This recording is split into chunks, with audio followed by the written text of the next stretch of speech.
बिहार में दो भतीजों की चर्चा काफ़ी होती है। पहले भतीजे का नाम है तेजस्वी यादव और दूसरे भतीजे का नाम है चिराग पासवान। पहले भतीजे यानी कि तेजस्वी यादव जो बिहार की सबसे बड़ी पार्टी के लगभग मुखिया हो चुके हैं, चेहरा तो वो है ही, कई बार ये बात चल चुकी है कि उनको राजद का अध्यक्ष बना दिया जाएगा। तो दूसरी तरफ रामविलास पासवान के बेटे चिराग पासवान जो खुद को मोदी का हनुमान कहते हैं, वो लगातार चर्चा में रहते हैं। उन्होंने नीतीश चाचा को इस कदर पटकनी दी कि विधानसभा चुनाव में नीतीश कुमार की पार्टी जदयू 50 से नीचे आ पहुंची। लेकिन अब खबर आ रही है कि 9 जुलाई को भतीजा सरकार में होगा और चाचा बाहर होंगे। दरअसल ये खबर बिहार से जुड़ी हुई नहीं है। अगर आप लोग ये सोच रहे होंगे कि क्या तेजस्वी यादव सरकार अपने हाथ में ले लेंगे या तेजस्वी यादव मुख्यमंत्री बन जाएंगे और चाचा नीतीश कुमार को सरकार से बाहर कर देंगे, तो ये आप बिल्कुल गलत सोच रहे हैं। क्योंकि ये जो खबर है ये है चिराग पासवान और उनके चाचा पशुपति पारस से संबंधित है।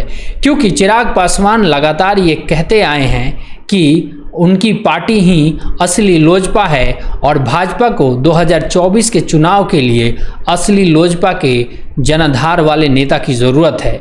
लोजपा के जो वोटर हैं जो कि पासवान समुदाय के हैं, वो चिराग पासवान के पीछे खड़े नज़र आते हैं और ऐसे में मोदी सरकार और मोदी कोई रिस्क नहीं लेना चाहते हैं जिससे कि पासवान वोटर बीजेपी से दूर हो जाए। और इसी कड़ी में उन्होंने चिराग पासवान को मंत्री बनाने का निर्णय लिया है, लेकिन उसकी कीमत उनके चाचा पशुपति पारस को चुकानी पड़ेगी। दरअसल पशुपति पारस को अपने मंत्री पद से इस्तीफा देना होगा और एलजेपी के कोटे से चिराग पासवान मंत्री बन जाएंगे। वैसे आजकल भतीजाओं का बोलबाला ज़्यादा है। आप लोगों ने अभी हाल ही में देखा होगा कि कैसे अजीत पवार ने अपने चाचा शरद पवार जो कि देश के एक दिग्गज राजनेता हैं, उनको चकमा दिया और उनकी पार्टी ही 2 टुकड़ों में बंट गई।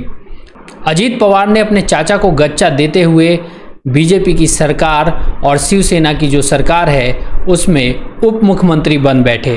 दरअसल अजीत पवार पिछले काफ़ी समय से बीजेपी की सरकार में शामिल होने का प्रयास कर रहे थे और लगातार उनकी कोशिश ये हो रही थी कि किसी भी तरीके से अपने चाचा शरद पवार को मनाया जा सके।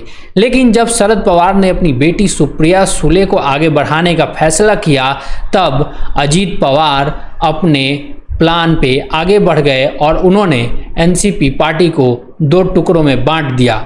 इससे पहले लोजपा की तरफ से रामविलास पासवान जब जीवित थे तब वो मंत्री बने थे, लेकिन रामविलास पासवान के निधन के बाद उनके भाई पशुपति पारस मंत्री बने और कहा यह जाता है कि नीतीश कुमार की सह पर पशुपति पारस ने चिराग पासवान को अलग थलग करने के लिए लोजपा पार्टी यानी लोक जनशक्ति पार्टी को 2 भागों में तोड़ दिया था।